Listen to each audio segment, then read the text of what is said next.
ஹாய்ங்க. நான் உங்க தோழி ஃப்ரம் சென்னை. நம்ம சேனல் சூடா கொஞ்சம் காஃபி.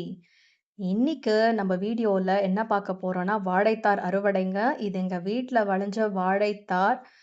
ஸோ பார்க்க ரொம்ப அழகா இருந்துச்சுங்க. இது வந்து இன்னைக்கு அறுவடை பண்ற வீடியோ தான் பார்த்துட்டு இருக்கீங்க. ஸோ இதுல வந்து என்ன இதுன்னா, இந்த வெரைட்டி வந்து ஆக்சுவலி ரஸ்தாளின்னு சொல்றாங்க. ரஸ்தாளிக்கும் ஒரு பெயர் காரணம் இருக்குங்க. ரசம் பிளஸ் தாளி. ரசம் வந்து இனிப்பு, சாறு அப்படின்றத குறிக்குது. தாளின்றது சிறந்த வகை. ஸோ ரசம் மிகுந்த உயர்தரந்த வாழைப்பழம் அப்படிதாங்க இந்த ரஸ்தாளி. ஸோ இது நாங்க இன்னைக்கு எல்லாமே ஃபேமிலியோட சாப்பிட்டு என்ஜாய் பண்ண போறோம். இது அடுத்த இதுல பார்த்தீங்கன்னா, இது ஒண்ணொண்ணா தாரா அந்த சீப்ப கட் பண்ற வீடியோ தான் பார்க்குறீங்க. ஸோ இது ஒண்ணொண்ணா கட் பண்ணி நாங்க கவுண்ட் பண்ணி பார்த்தா 100க்கும் மேற்பட்ட வாழைப்பழம் இருந்துச்சுங்க. எங்களுக்கு ரொம்ப சந்தோஷம். எங்க ஃபேமிலி மெம்பர்ஸோட எல்லாத்தோட என்ஜாய் பண்ண போறோம். எங்க நெய்பர்ஸ்க்கும் குடுக்க போறோம். நீங்களும் இன்னைக்கு டயட்ல ஒரு ஹெல்த்தியான ஃப்ரூட்டோட சாப்பிட்டு இந்த டேவ என்ஜாய் பண்ணுங்க. Stay tuned. Bye bye.